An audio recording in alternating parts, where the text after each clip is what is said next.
जी नाज़रीन अस्सलाम वालेकुम। चार बहुत अहम मौज़ूआत पर बात करेंगे। पहली बात तो ये है, मोदी साहब भीख मांगने, मदद मांगने चाइना जाने लगे हैं। 7 साल के बाद प्राइम मिनिस्टर जा रहा है चीन। और दुश्मनी बड़ी थी, बड़ी धमकियां लगाया करते थे मोदी साहब, लेकिन हालात ख़राब हुए हैं और अब वो चाइना से मदद मांगने के लिए जा रहे हैं। उस चाइना से जिसके साथ पाकिस्तान की दोस्ती हिमालय से ऊंची और समंदरों से गहरी है। और फिर अमेरिका ने टैरिफ और ठोक दिया जनाब, 50% टैरिफ हो गया है। यानी जो भारतीय प्रोडक्ट पहले $100 की मिलती थी अब $150 की मिलेगी। तो प्राइस कंपटीशन में भारत बहुत पीछे रह जाएगा और इस सारे से भारत की प्रोडक्ट बाहर नहीं बिक सकेंगी। इससे नुकसान क्या होगा भारत की अपनी इकॉनमी को, उस पर हम बात करेंगे। दूसरी खबर जनाब, ख्वाजा आसिफ की कल एक पुर्तगाल वाली स्टोरी आई। उन्होंने कहा ब्यूरोक्रेसी खा पी गई है सारे और ये जा रहे हैं अमेरिका, वो पुर्तगाल, और आधी से ज़्यादा ब्यूरोक्रेसी जो है वहाँ पे नेशनैलिटियाँ ले रही है।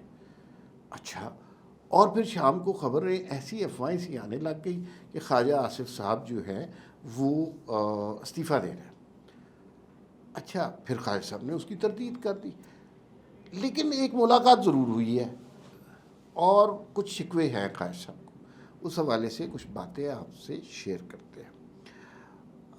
मलिक रियाज साहब वाली स्टोरी बैरिया टाउन चल रही है। इम्पॉर्टेंट बात यह है कि इस वक्त इन्वेस्टर को क्या करना है, प्लॉट बेच देने हैं, फाइलें फेंक देनी है, या मौका अच्छा है, प्राइस कम हो रही है और ख़रीद लेना चाहिए प्लॉट को। इस पर भी बात करेंगे। आखिर में कुछ इदारे जनाब प्राइवेटाइज हो रहे हैं। हुकूमत ने, अलीम खान साहब ने, निजकारी के वज़ीर हैं, उन्होंने कहा प्राइवेटाइज़ करेंगे हम। तो प्राइवेटाइजेशन पे काम करना शुरू कर दिया है। तो उस हवाले से हम कुछ बात करेंगे कि प्राइवेटाइजेशन का मामलात किस तरह चलेंगे, कितने इदारे और कौन कौन से इदारे कितने अरसे के बाद प्राइवेटाइज हो जाएंगे। 24 इदारों के बारे में ख़बर आई है। प्रोसेस क्या है, टाइम कितना लगेगा, प्राइवेटाइजेशन कब करनी चाहिए, इस हवाले से भी आपको गाइड करेंगे।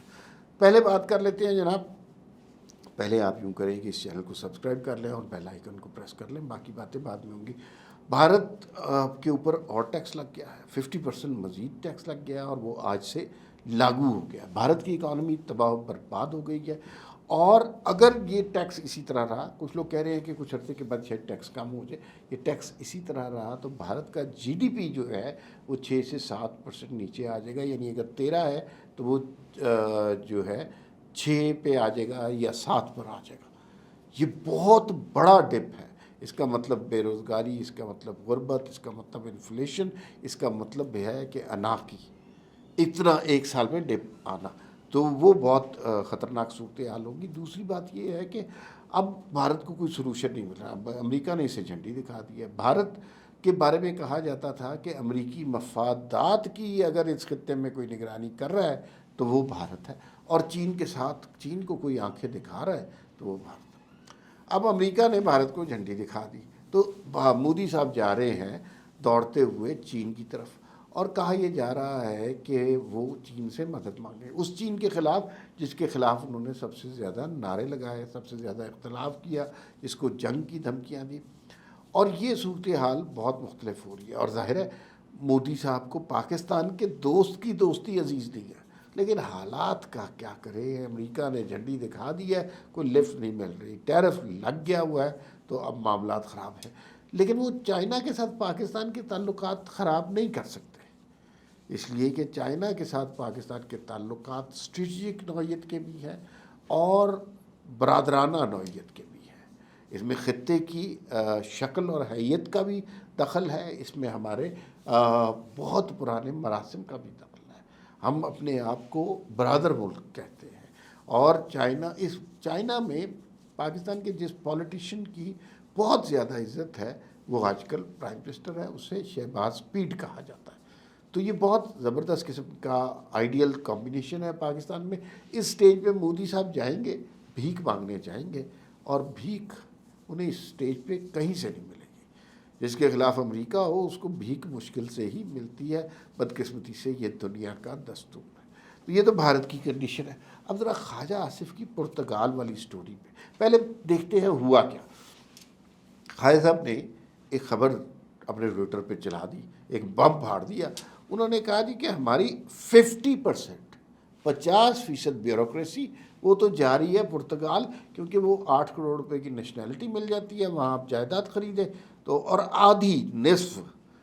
अच्छा, ये बात लोग कहते हैं किसी हद तक सही है, निस्फ वाली बात ज़रा बना एग्जैजरेटेड है, लेकिन ब्यूरोक्रेसी में से बहुत से लोग हैं जिन्होंने बड़ी कमाई की है, इस मुल्क को नोचा है, कसोटा है, और अब वो बाहर सेटल होने के लिए जा रहे हैं, जो कि इस मुल्क की बड़ी बदकिस्मती है।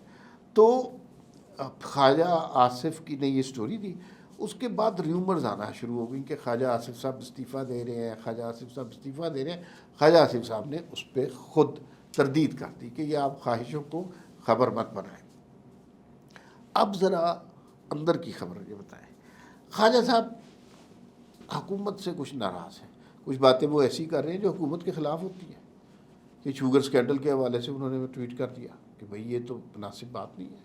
अच्छा, अब ख्वाजा साहब जो हैं वो बड़े वेल अवेयर किस्म के सियासतदान हैं, उनके काम नहीं हो रहे, और वहाँ पर पंजाब की जो ब्यूरोक्रेसी है उनको तंग कर रही है, छोटे छोटे काम उनके नहीं हो रहे। ख्वाजा साहब के एक साथी थे, उनको भी करप्शन के इल्ज़ाम में पंजाब में गिरफ़्तार कर लिया गया है। अब थोड़ी थोड़ी बात समझ आ रही है कि ख्वाजा साहब और मरीम नवाज़ की पंजाब हुकूमत कुछ गड़बड़ यहाँ चल रही है, ये कभी भी सामने नहीं आएगी। लेकिन ख्वाजा साहब ने कल नवाज शरीफ साहब से मुलाकात की है, कुछ शिकवे शिकायतें हुई हैं, तो अब पता नहीं उन शिकवे शिकायतों का नतीजा क्या निकलता है, लेकिन बहरहाल कुछ शिकवे शिकायतें ज़रूर हुई हैं। तो ये एक डेवलपिंग स्टोरी है, और इसमें देखते हैं कि दोनों में से ज़्यादा भारी कौन पड़ता है, ख्वाजा आसिफ या मरीम नवाज़। मलिक रियाज के बहरिया टाउन के हवाले से बात कर लेते हैं। बहरिया टाउन जो है, हालत तो ख़राब है, लेकिन मसला इन्वेस्टर का है। मलिक रियाज ने पहले कभी उन पे ऐसा वक्त नहीं आया कि उन्हें एक स्टेटमेंट देनी पड़े कि हम जो है बहरिया टाउन की एडमिनिस्ट्रेशन से हाथ उठा रहे हैं। अब जो लोग बहरिया टाउन में रहते हैं उन्हें नहीं पता कि हमारे घर बिजली आएगी, पानी आएगी, सड़कें साफ़ होंगी, सीवरेज का निज़ाम चलता रहेगा, और लाइट होगी कि नहीं होगी। तो ये सारी चीज़ें क्लियर नहीं है, क्योंकि एडमिनिस्ट्रेशन ये सारी बहरिया टाउन के पास थी, और लाखों लोग बहरिया टाउन में रहते हैं। तो फिर उन सब का क्या होगा? एक तो वो रहते, उनकी परेशानी है। दूसरे लोग वो हैं जिन्होंने प्लॉट ख़रीदा, उसकी किस्तें दे रहे हैं, जिन्होंने फ़ाइलें उठाई हुई हैं। अब वो बेचारे क्या करें? बेच दें, मज़ीद किस्तें दें ना दें, भाग जाएं, या ये आइडियल मौका है कि इस मौके पे ज़्यादा फ़ाइलें ख़रीद लें, इसलिए कि जब कीमत नीचे जा रही होती है तो सस्ती हो रही होती है, तो ज़्यादा चीज़ें उठा लेनी चाहिए। बाद में 5-7 साल बाद इसकी कीमत बढ़ जाएगी। मैं तो किसी को एडवाइज़ नहीं करता भैया, और ना ही करना चाहिए, क्योंकि ये तो जुए की तरह चलता है, आज कुछ और है, कल कुछ और है। लेकिन मुझे ये लगता है कि मलिक रियाज से जिनके साथ वो लड़ रहे हैं उनकी सुलह नहीं होने वाली। मलिक रियाज ने जिस तरह सारे अंडे जनरल फैज़ हमीद और इमरान खान की बास्केट में डाल दिए थे, जिस तरह उन्होंने हीरे की अंगूठियाँ तोहफे में दी थी, वो समझ रहे थे कि आगे मुस्तकबिल मेरा बड़ा रोशन है। लेकिन कुदरत को कुछ और ही मंजूर था, और मलिक रियाज जैसे शख्स का जो इस मुल्क में जो चाहता था कर लेता था, हुकूमतें बदल लेता था, उसका जवाल हम देख रहे हैं।